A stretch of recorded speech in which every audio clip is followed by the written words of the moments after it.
Hello everyone, আসসালামু আলাইকুম and welcome to my another study blog. নতুন আর একটা স্টাডি ব্লগে সবাইকে মোস্ট ওয়েলকাম। সকালে ঘুম থেকে উঠেই দেখছি ওয়েদারটা এত বেশি সুন্দর, ঠান্ডা বাতাস হচ্ছে ছাদে। যারা অনেক সকালে ঘুম থেকে উঠে তারাই জানে যে সকালের বাতাসটা কত বেশি রিফ্রেশিং। সো আমি ভাবতেছি যে বাইরেই পড়বো, যেই ভাবা সেই কাজ। আমি আমার বিনিরে টানতে টানতে নিয়ে আসছি একসাথে পড়ার জন্য। যদিও বিনি বলতেছিল যে আমি কেন যাব, আমি ঘুমাবো, তুমি একা পড়ো। বাট এটা কেমনে হয়, আমি পড়বো সে পড়বে না, এটা তো হয় না, তারেও কষ্ট করতে হবে, রাইট? যেহেতু সে আমার সাথে থাকে, সো তার এতটুকু তো দায়িত্ব আছে আমারে কোম্পানি দেওয়ার। যখন আমি বাসায় থাকতাম, মানে বাসায় ছিলাম, তখন আমি একদমই সকালে ঘুম থেকে উঠতে পারতাম না, অনেক লেট করে উঠতাম। তো আব্বু বারবার খালি বলতো যে সকালে ঘুম থেকে উঠো, বাতাসটা গায়ে লাগাও, সকালের বাতাসটা অনেক ভালো শরীরের জন্য। সো এখন ফিল করি যে আসলে আব্বু ঠিক বলতো। তবে এটার একটা সাইড ইফেক্টও আছে, সেটা হচ্ছে আমি যে সকালে পড়তেছি, মানে এত বেশি আমার ঘুম পাচ্ছে কি বলবো, মানে ঠান্ডা একটা বাতাস আসতেছে, মনে হচ্ছে আমি এখনই ঘুমাই যাব। আর এখন আমি পড়তেছি হচ্ছে বাংলা ব্যাকরণ পড়তেছি। সাহিত্য পাঠটা আমার শেষ হয়ে গেছে। 4 ঘন্টা পড়ি, মানে এরকম লাইভ থাকবে, হ্যাঁ এভাবে ফোনটা রাখবো 4 ঘন্টা। আর আমি সকালে একটু পড়ছিলাম আধা ঘন্টা, আর আমি সকালে উঠে পড়তেছি, মানে এত বেশি খারাপ লাগতেছে। পরে আবার ঘুমাই গেছি, মানে 2 ঘন্টার মতো ঘুমাইছি, এখন উঠছি। সো চলো এখন পড়া শুরু করি। তো আমি দেখা যায় যে আমি পড়তেছি, কিন্তু আমার মাথার মধ্যে কোনো কিছুই ঢুকতেছে না, আমার ঘুম পাচ্ছে, ঘুম ঘুম চোখ। তখন আসলে আমি জোর করে পড়ি না, কারণ আমি যতই পড়ি তখন আমার জীবনেও পড়া হবে না। যে পড়াটা আমার 2 ঘন্টা লেগে যাবে মানে শেষ করতে, সেই পড়াটা যদি আমি ফ্রেশ মাইন্ড নিয়ে পড়তে বসি, তাহলে ওইটা আমার কিন্তু অর্ধেক টাইম লাগবে। সো আমার ঘুম পাইছে, আমি ঘুমাই গেছি, এটাই হচ্ছে কথা। আমার কাছে মনে হয় মাইন্ড ফ্রেশ থাকাটা ইম্পর্টেন্ট। আজকে সারাদিন আমি বাংলায় পড়বো। আজকে সকালেও আমি ম্যাথ রাখি নাই, জাস্ট বাংলায় পড়বো। আমি যে রুটিনটা বানাইছিলাম, এক্স্যাক্টলি রুটিন না, জাস্ট একটা টাইম ফিক্সড করছিলাম, ডেট ফিক্সড করছিলাম 5 দিন প্রত্যেকটা সাবজেক্টের উপরে। সো একজন কমেন্ট করছিল যে 5 দিনে কেমনে সম্ভব, মানে ওইটা আমি জাস্ট বলছি যে আমি ক্লিয়ার থাকার জন্য যে এটা পড়তে হবে এটার পরে, এই জন্য আমি ওইটা বানাইছিলাম। আর আমি জানি একটা সাবজেক্ট কখনোই 5 দিনে শেষ করা সম্ভব না যদি ভালোভাবে পড়তে যাই।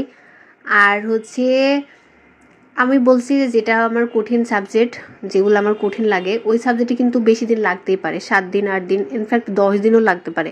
সো আমার যদি বেশি টাইম লাগে আমি সেটাতে বেশি টাইম দিব। ডেট ফিক্সড করে এই জন্যই রাখছি যাতে আমি কনফিউজড না থাকি যে কোনটার পরে কোনটা পড়বো। আর এখন তো রুটিন করে জীবনেও পড়া হবে না, যে কোনো একটা সাবজেক্ট ধরে ওটা শেষ করে আরেকটা সাবজেক্ট হাতে নেওয়াটা আমার মনে হয় যে আমার কাছে ভালো হবে। সো এই জন্যে আসলে এটা বানানো। আর আমার তো মাস্টার্স শেষ হয়ে গেছে, আমার পড়াশোনা শেষ, এখন জাস্ট শুধু জব প্রিপারেশন। একজন জানতে চাইছিল আমার রেজাল্ট, যেদিন আমার রেজাল্ট দেয় সেদিন কিন্তু আমি বলে দিয়েছিলাম আমার পয়েন্ট কত আসছে। সো আবারও বলতেছি, সিজিপিএ 3.22, ইকোনমিক্স ডিপার্টমেন্ট থেকে, রাজশাহী কলেজ। আমি হুট করে একটা জিনিস খেয়াল করছি, সেটা আমি সকালে ঘুম থেকে উঠতে পারছি না, মানে কোনোভাবে আমার ঘুম ভাঙতেছে না। আমার 4:30 থেকে অ্যালার্ম বাজে, বাট আমার উঠতে উঠতে 6টা বেজে যায়, মানে অ্যালার্ম বন্ধ করে মনে হয় যে ফোন আছাড় মেরে ভেঙে ফেলি, এরকম একটা অবস্থা হয়। আমি শীতের টাইমেও কিন্তু আমি প্রত্যেক দিন ফজরের নামাজ পড়তাম, আর প্রত্যেক দিন ফজরের নামাজ পড়ে আমি পড়াটা শুরু করতাম, বাট এখন আমি কোনোভাবেই সকালে উঠতে পারছি না। বাট আর একটা জিনিসও খেয়াল করছি পাশাপাশি, যে আমার রাতেও ঘুম হচ্ছে না, মানে রাতে জাগতে ভালো লাগতেছে বাট সকালে উঠতে ইচ্ছা করতেছে না। তো মেবি আমার হ্যাবিট চেঞ্জ হয়ে গেছে। তো এখন হয়তো রুটিনটা একটু চেঞ্জ করতে হবে, যে সকালে না উঠে এখন আমাকে রাত জেগে পড়তে হবে। সো রাত জেগে পড়ার পাবলিক কে কে আছেন এটা আমাকে একটু কমেন্ট করে জানাবেন। আমি মনে মনে একটা জিনিস ঠিক করছি, আমি একদিন সারা রাত জেগে পড়বো, আর একদম সকালে মানে ফজরের নামাজ পড়ে আমি ঘুমাবো। সো এরকম আমার একটা টার্গেট আসছে যে আমি এটা ফুলফিল করবো, ইনশাল্লাহ একদিন আমি করবোই। আর এখন যেহেতু রাত জাগতে পারছি, তো আমার মনে হয় যে এটা কোনো প্রবলেম হবে না। যারা আমার সাথে কন্ট্যাক্ট করতে চান, কোনো প্রবলেম আমার সাথে শেয়ার করতে চান, তারা আমার ভিডিওর ডেসক্রিপশনে আমার ফেসবুক আইডি লিঙ্ক অ্যান্ড ইনস্টাগ্রামের লিঙ্ক দেওয়া আছে, সেখানে কানেক্ট হইতে পারেন আমার সাথে। আমি সবার রিপ্লাই দেওয়ার ট্রাই করব, সবার মেসেজে রিপ্লাই করার ট্রাই করব, যেগুলো আমার কাছে মনে হবে যে না রিপ্লাই করা দরকার। আর আমার যতটুকু আমার জ্ঞান আছে, আমি যতটুকু জানি, সেখান থেকে আমি সবাইকে হেল্প করার ট্রাই করব। 10টা 2 বাজে, আর এখন আমার রান্না করতে যাইতে একদম ইচ্ছা করতেছে না, মানে আমি সকালেও কোনো কিছু খাই নাই, ঘুম থেকে উঠেই পড়তে বসছি। তো এখন শুধু একটা ব্রেড খাবো। আমার রুম ট্যুর দেওয়ার জন্য অনেকেই বলতেছো, মানে আমি অনেক মানুষের রুম ট্যুর দেখছি। সো তাদের রুম ট্যুর যখন দেখি তখন আমার চোখ মানে কপাল উঠে যায়, মানে এত সুন্দর রুম, এত সুন্দর করে অর্গানাইজড করা। বাট তোমরা যে আমার রুম ট্যুর দিতে বলতেছো, আমার রুম তো এত সুন্দর অর্গানাইজড করা না। রুম ট্যুর দেওয়ার জন্যে হইলেও মানুষ একটু সুন্দর করে গুছায়, ওয়ালে একটু কোনো কিছু টাঙায়, মানে একটু অথেন্টিক একটা ভাব আসে, হ্যাঁ, ফেরি লাইট টাইট লাগায়।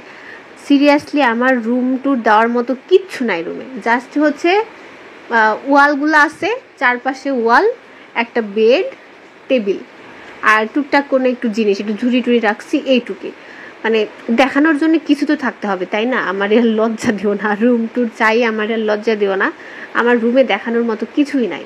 যেটুকু ভিডিওতে দেখো ওইটুকুই সুন্দর, ওইটুকু একটু অর্গানাইজ করে রাখি ভিডিও করার জন্য। আর একটা কমেন্টের কথা বলি, যেটা আসলে না বললেই না।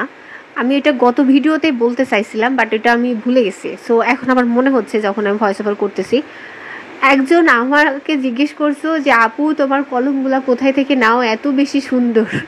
মানে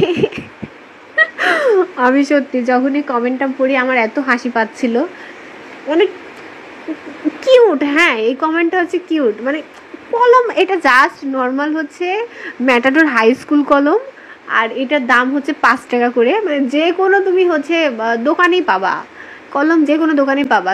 আমার এই নর্মাল কলমটা যে তুমি এত সুন্দরভাবে নোটিস করছো, তার জন্য তোমাকে অনেক অনেক অনেক থ্যাঙ্কস। তোমার বাসা যদি রাজশাহী হয়, আশেপাশে হয়, মানে আমি যেখানে থাকি, তাহলে তোমার আমি গিফট করে দিব 2টা। এই কলম তোমার আমি গিফট করে দেবো। তোমার বাসা কই বলো? যদি রাজশাহী থাকো, যদি আশেপাশে থাকো আমার, আমি তোমারে গিফট করব, সত্যি বলতেছি। আমি বাংলাটা হচ্ছে 9-10 বোর্ড বই থেকে করছি, আর এটা হচ্ছে নতুন যে বইটা আছে সেটা থেকে। আর আমার ভয়েস ওভারে মেবি অনেক সাউন্ড হচ্ছে, কারণ প্রচুর বৃষ্টি হচ্ছে রাজশাহীতে, যে কন্টিনিউয়াসলি এত বৃষ্টি, এটা আমি প্রথম দেখলাম।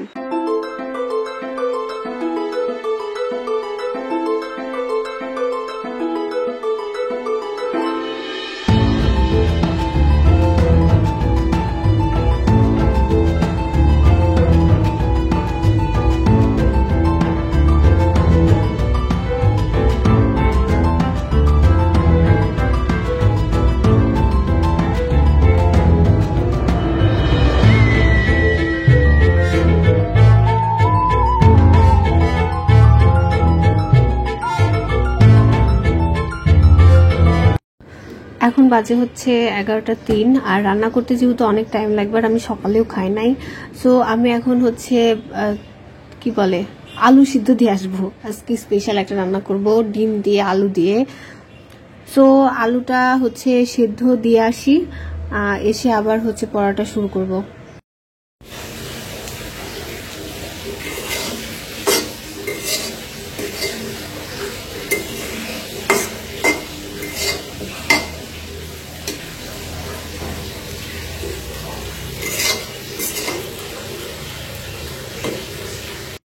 রান্না করাটা অনেক বেশি প্যারা, আর প্রত্যেক দিন যে একটা মেনু তৈরি করা, যে আজকে কি রান্না করব, এটা যে কত বড় প্যারা, এটা জাস্ট যারা রান্না করে শুধু তারাই জানে। আমি ফার্স্ট এগুলো বুঝতাম না, বাট এখন বলতেছে না, আসলে আম্মা তারপরে আমার আপু অনেক বেশি কষ্ট করে। মানে এই রান্না করাটা মানে রান্না করা যেমন তেমন, মানে মেনু ঠিক করাটা আসলে বেশি প্যারাদায়ক। সো আমি রান্না করছি, রান্না করে সব কাজ শেষ করে গোসল খাওয়া এগুলো সব কিছু করতে করতে আমার প্রায় 2টা বেজে গেছে। যদিও আমার এখন অনেক ঘুম পাচ্ছিল, কারণ খাওয়া দাওয়া করার পরে হচ্ছে একটু ঘুম পাই, বাট আমি ঘুমাবো না, কারণ সকালে আমি টাইম ওয়েস্ট করে ফেলছি। 2 ঘন্টা আমি সকালে ওই দিকেই ঘুমাইছি। সো এখন হচ্ছে পড়তে বসবো, আর এখন বাংলা পড়তেছি, আর বাংলার পড়তেছি সমার্থক শব্দ। সমার্থক শব্দ হচ্ছে অনেকগুলা, মানে কোনটা পড়ে যে কোনটা মনে রাখবো, মানে কিছুই মাথায় থাকে না এরকম। অগ্রদূতে অনেকগুলা দেওয়া আছে, সো আমি হচ্ছে অগ্রদূত বই থেকেই পড়বো। আর সমার্থক শব্দ আমি 9-10 নতুন বইয়ে পাই নাই, সো আমি অগ্রদূত থেকে পড়তেছি। আর প্রিভিয়াস ইয়ারের যে কোশ্চেনগুলা ছিল ওইগুলাও হচ্ছে একটু পড়বো, মানে ওইগুলাই পড়বো বেসিক্যালি। বিকেলে পড়া শেষ করে আমি আর পাশের রুমের পিচ্চিটা একটু আড্ডা দিচ্ছিলাম, আর এত সুন্দর ওয়েদার ছিল, মানে কিছু বলার নাই, জাস্ট ভিডিওতেই দেখেন। তো একটু ফিল নিচ্ছিলাম। ওই টাইমেই হচ্ছে অনেক বৃষ্টি শুরু হয়েছে। তারপরে হচ্ছে চা করে নিয়ে আসলাম, আর বৃষ্টির দিনে চা খাইতে খাইতে এরকম বৃষ্টির ফিল নেওয়া, বৃষ্টি বিলাস করা, এটা হচ্ছে অস্থির একটা ফিলিংস। এটা আবার সবার সাথে জমে না, জাস্ট যার সাথে ভাল লাগে, যার সাথে অনেক ভালো রিলেশন। আর পাশের রুমের পিচিটা কিন্তু অনেক ভালো, অনেক কিউট সুইট একটা মেয়ে, আমি আগের ভিডিওতে বলছি অনেক ভালো। সো ওর সাথে আমার এই কয়েকদিনে এত ভালো বন্ডিং হয়ে গেছে, মানে এত ভালো। তো ওর সাথে আমার টাইম স্পেন্ড করতে অনেক ভালো লাগে। এই তো ওর সাথে বসে আড্ডা দিচ্ছিলাম, চা খাচ্ছিলাম, চিপস খাচ্ছিলাম। এখন বাজে প্রায় 10:30। হ্যাঁ 10:30 বাজে। আর একটা জিনিস দেখাই, খুবই ইন্টারেস্টিং একটা জিনিস। বাইরে অনেক বৃষ্টি হচ্ছে, আর আমার বই, চিন্তা করছেন আমি ফোন এখানে রেখে চলে গেছি, অনেক বৃষ্টি হচ্ছে অনেক।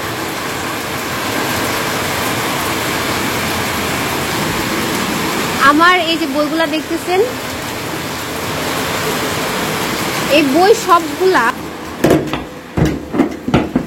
বই সবগুলা ভিজে গেছে, মানে আমার পুরা মাথা নষ্ট। এখন আমি কেমনে কি করবো এই বইগুলা? যদিও হচ্ছে যে এখন ভিজে নাই, মানে আমি যেদিন ফার্স্ট আসি সেদিন তো হচ্ছে সামনের দিকে কোনো টিন দেওয়া ছিল না, মানে আমি তো ছাদ, আমার রুম তো ছাদ, বাট সামনে হচ্ছে একদম পুরাটা ছাদ ছিল, সো ওখানে কোনো টিন ছিল না, যার কারণে হচ্ছে বৃষ্টি হয়েছে। আর ওই দিন আমার রুমে বৃষ্টি চলে আসছে, আর আমি বস্তার মধ্যে করে সব বইগুলা রাখছিলাম, আমার একাডেমিকের বই সবগুলা। সো ওই বইয়ের মধ্যে পানি ঢুকে গেছে, আমি তো ফার্স্টে খেয়াল করি নাই যে বইয়ের মধ্যে পানি ঢুকছে। তো আমি কালকে বের করে দেখছি যে এই অবস্থা, আমার তো পুরো মাথা নষ্ট হয়ে গেছে। এখন রোদ নাই, কোনো কিছু নাই, আমি কেমনে বইগুলা কি করবো? আমার তো মানে আমার মাথায় কাজ করতেছে, এতগুলা বই আমি কিভাবে শুকাবো? আমার পড়াশোনার মন মাইন্ড সব কিছু চলে গেছে জাস্ট এটা দেখে। এখন এই বইগুলা শুকানোটা আমার হচ্ছে মূল কাজ, মানে যাই হয়ে যাক। মন মেজাজটা অনেক বেশি খারাপ আছে, বাট পড়তে হবে, কিন্তু আমি পড়াতে মনে দিতে পারছিলাম না, জাস্ট মন আমার খালি বই করতেছিল যে আমি বইগুলা কেমনে শুকাবো। সো আমি আরও কিছুক্ষণ একটু পড়ছি। তো আজকের মতো এই পর্যন্তই, দেখা হবে অন্য কোনো ভিডিওতে। ততক্ষণ পর্যন্ত সবাই অনেক বেশি ভালো থাকবেন, আর আমার জন্য অনেক বেশি দোয়া করবেন। সো আল্লাহ হাফেজ অ্যান্ড গুড নাইট।